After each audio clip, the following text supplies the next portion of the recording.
कबीर अब मुस्कुरा दिया और तारा मौली की ओर देखने लगा। देव, यार अपने दोस्त की नाक मत कटा देना। कबीर की नज़रें मौली पर थीं। उसने उसे पहली नज़र में ही भांप लिया था कि यही मौली है। मौली, देख लेना, कबीर हम में से नहीं पहचान पाएगा कि मौली और तारा कौन है। देव, अरे ऐसे कैसे नहीं पहचान पाएगा। मौली, तो ठीक है, अगर कबीर हमें सही पहचान गया तो तुम जीते, और अगर नहीं पहचाना तो जीत हमारी। देव, मंजूर है। कबीर अब मौली की ओर देख रहा था। तारा तो हर बात से बेखबर सिर्फ कबीर को ही देखे जा रही थी। कबीर ने देखा कि मौली अब थोड़ा परेशान हो गई थी कि कहीं कबीर उसे पहचान ना ले।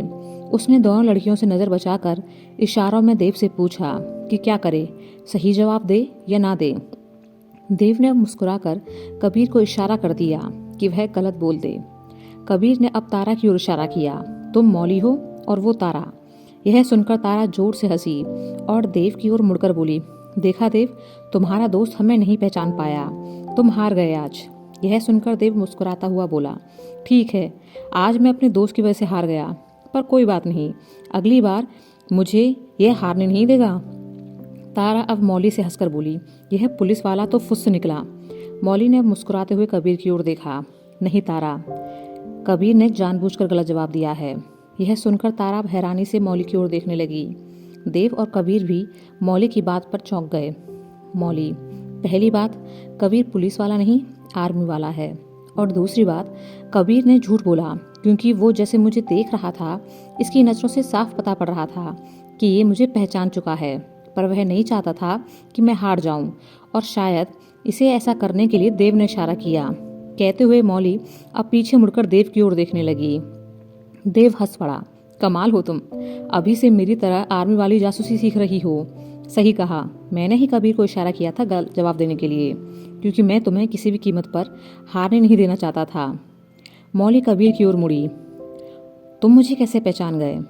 देव ने आगे बढ़ कबीर के कंधे पर हाथ रखा और मुस्कुराते हुए बोला, मैंने कहा था ना, मेरा भाई बहुत होशियार है। मौली, लेकिन फिर भी तुम पहचाने कैसे। कबीर, भूलो मत, देव से पहले तुमसे मेरी दोस्ती हुई है। तुम्हारी बातों से ही मैंने अंदाज़ा लगा लिया था, और फिर देव थोड़ी देर पहले तुम्हें जिस तरह प्यार से देख रहा था, उससे तो पता लगना ही था। देव हंसते हुए, मेरा दोस्त मुझे कभी हारने नहीं देगा। तारा, वो तो दिख ही रहा है। अच्छा दोनों अंदर तो आओ। मौली ने देखा कि तारा बार बार कबीर की ओर ही देख रही थी। कहीं ऐसा तो नहीं कि इसका दिल कबीर पर आ गया है। अगर ऐसा हुआ तो कितना अच्छा होगा, फिर हम सब साथ साथ रहेंगे। मुझे पहले एक बार तारा से बात करनी होगी। अगर यह कबीर को पसंद करती है तो कबीर के मन में भी झांक कर देखना होगा, क्योंकि क्या पता कि वह भी तारा को पसंद करता हो। कबीर और देव अंदर आकर बैठ गए। Tara, I am really sorry Kabir, पता नहीं कितना कुछ सुना दिया मैंने तुम्हें। कबीर, नहीं, मैं जानता हूँ, और अगर तुम्हारी जगह कोई और भी होती तो ऐसा ही करती। फिर उस वक्त तुम हमें जानती भी तो नहीं थी। मौली, वैसे लगता है मिस्टर कबीर, आपका सिक्का यहाँ भी जम रहा है। देव, अच्छा जी, वो कैसे। मौली, हमारी तारा जो हर वक्त बोलती रहती थी, देखो तो आज कितना कम बोल रही है। लगता है डर गई है कबीर के आने से कि ये कोई सजा ना दे दे। यह सुनकर तारा झिप गई। देव, अपना कबीर है ही ऐसा, अच्छे अच्छों की बोलती बंद हो जाती है इसे देखकर। मौली, तो चलो थोड़ा घूम लिया जाए, अभी हमारे पास ज़्यादा वक्त नहीं है, थोड़ा अच्छा सा टाइम बिताते हैं साथ में। देव, हाँ हाँ चलो, आज तो बहुत मज़ा आएगा। कबीर खड़े होते हुए, चलकर बाहर देखते हैं कोई बस वगैरह है कि नहीं, तब तक यह दोनों भी आ जाएंगी। कहते हुए दोनों रूम से बाहर निकले कि देव पलटकर बोला, जल्दी आना, हम समय के पाबंद लोग हैं। कहते हुए वह तारा की ओर देखकर मुस्कुरा दिया। तारा हंसते हुए, घबराओ नहीं, मैं बिल्कुल भी लेट नहीं करूँगी। आर्मी वालों के सामने ऐसी गलती कैसे कर सकती हूँ भला। अब देव और कबीर वहाँ से निकल गए। उनके जाते ही मौली तारा से बोली, क्या बात है तारा, आज तो बड़ी खोई खोई सी लग रही थी। तारा हैरानी से, नहीं तो। मौली, झूठ मत बोल, मैंने देखा है, तो कबीर को देखे जा रही थी। तारा यह सुनकर हंस पड़ी। देख, देव तो तेरा है, इसलिए उसे तो नहीं दे सकती, लेकिन कबीर को तो देख ही सकती हूँ ना। तूने देखा है ना कितना क्यूट है वो, और कितनी प्यारी स्माइल है उसकी। सच्ची यार, मेरी तो बोलती ही बंद हो गई उसके सामने। मौली मुस्कुराते हुए, मतलब तू कहना क्या चाह रही है, कहीं वो तुझे पसंद तो नहीं। तारा हंसते हुए, मैंने ऐसा कब कहा, मैं तो बस कह रही हूँ कि वह बहुत अच्छा है, पर उसका नेचर तुम्हें पता ही नहीं है। और फिर जैसा तू सोच रही है ऐसा कुछ नहीं है, इसलिए तू अब जल्दी चल, दोनों इंतज़ार कर रहे होंगे। मौली, हाँ चल, लेकिन अगर तेरे दिल में उसके लिए कुछ भी हो तो बताना ज़रूर, मैं फिर उससे बात कर लूँगी, आखिर दोस्त है मेरा। कहते हुए वह जोर से हंसी। तभी देव वहाँ आया। चलो भी बाहर, वैसे जाना कहाँ है? मौली, चलो रास्ते में बताती हूँ। देव, मौली, तारा और कबीर अब पैदल ही चल पड़े, क्योंकि मौली ने कुछ ही दूर मॉल में चलने का प्लान बनाया था। कबीर को छोड़ तीनों बातें करने में लगे हुए थे कि देव का ध्यान कबीर पर गया कि वह कहीं खोया हुआ सा है। देव, क्या बात है, तू कुछ परेशान सा लग रहा है। यह सुनकर मौली और तारा कबीर की ओर देखने लगी। कबीर, नहीं, वह मुझे बस थोड़ी टेंशन है। कबीर, नहीं, वह बस मुझे थोड़ी टेंशन है कि मंजीत सब कुछ संभाल पाएगा भी या नहीं। अगर वार्डन को पता चल गया तो बहुत भारी पड़ेगा हम पर। देव, तू क्यों इतना टेंशन ले रहा है, मंजीत सब संभाल लेगा। चारों मॉल के अंदर गए तो मौली बोली, चलो यहाँ एक अच्छी सी मूवी लगी है, उसे देखते हैं। देव हैरानी से, तुम्हें भी हॉलीवुड मूवीज़ देखनी है? मुझे तो बहुत ही पसंद है। मौली, नहीं, बस देख लेती हूँ। वैसे मुझे नहीं, तारा को पसंद है, पर काफ़ी टाइम से वह देख नहीं पाई, इसलिए आज अपनी तारा की पसंद की मूवी देखेंगे। देव, ओके, नो प्रॉब्लम। मौली, वैसे तुम्हें कैसी मूवीज़ पसंद है कबीर? कबीर, जो मोबाइल में बिजी था, बोला, क्या क्या कहा तुमने? मौली, तुम्हें बॉलीवुड मूवीज़ पसंद है या हॉलीवुड? कबीर, बॉलीवुड। मौली मुस्कुराते हुए बोली, इसका मतलब तुम मेरे जैसे हो। हम दोनों की पसंद एक और देव तारा की पसंद एक है। हमारी दोस्ती खूब जमेगी। कबीर, मैं टिकट लेकर आता हूँ। उसने यह कहा ही था कि उसके पास किसी का फ़ोन आ गया। देव, तू बात कर, मैं लाता हूँ। तारा, मैं चलती हूँ तुम्हारे साथ। अब दोनों आपस में हॉलीवुड मूवीज़ की बातें करते हुए वहाँ से चले गए। कबीर फ़ोन पर बातें करते हुए मौली से थोड़ा दूर चला गया। मौली को कुछ याद आया। उसने अपने साथ लाए बैग में से कैमरा निकाला और कबीर की फ़ोटोज़ क्लिक करना शुरू कर दिया, क्योंकि दोस्तों की फ़ोटो होना भी तो ज़रूरी है। मौली ने सोचा कि जब देव तारा आएंगे तो उनकी भी फ़ोटो ले लूँगी। मौली को फ़ोटोज़ क्लिक करने का बड़ा शौक था। कबीर को पता नहीं था कि मौली क्या कर रही है, लेकिन थोड़ी देर में ही वह यह जान गया। कबीर, यार क्या कर रही हो, मत करो मौली। मौली हंसते हुए, क्यों, अपने दोस्त की फ़ोटो ले रही हूँ। कबीर, नहीं, मत लो, मुझे नहीं पसंद ये फ़ोटोज़ वगैरह लेना। पर मौली थी कि मान ही नहीं रही थी। अब कबीर ने आगे बढ़ के मौली के हाथ से कैमरा लेना चाहा, पर मौली पीछे हट गई। हाँ, अब तुम्हारे फ़ोटोज़ और साफ आएंगे, कहते हुए वह फिर से फ़ोटोज़ लेने लगी। कबीर, तुम दोनों बिल्कुल एक जैसे हो, देव भी ऐसे ही परेशान करता है मुझे, कहते हुए अपने चेहरे को छुपाने की कोशिश करने लगा। तभी देव और तारा वहाँ आ गए। मौली, देव, तुमने बताया नहीं कि तुम्हारा यह हीरो फ़ोटोज़ नहीं खिंचवाता, देखो तो फ़ोटो ही नहीं लेने दे रहा। देव, इसे पसंद नहीं है, लेकिन मैं आ गया हूँ, चलो मेरे साथ जितनी फ़ोटोज़ लेनी है ले लो। मौली, तारा और देव ने कई फ़ोटोज़ लिए। फिर सभी लोग मूवी देखने अंदर चले गए। मौली देव और कबीर के बीच वाली सीट पर बैठी थी और तारा देव के बगल में। तारा और देव बड़े ही खुश होकर हॉलीवुड मूवी को देख रहे थे। अब मौली ने देखा कि कबीर को वह मूवी पसंद नहीं आ रही है, तो वह धीरे से उससे बोली, मुझे भी पसंद नहीं आ रही, बोर हो रही हूँ।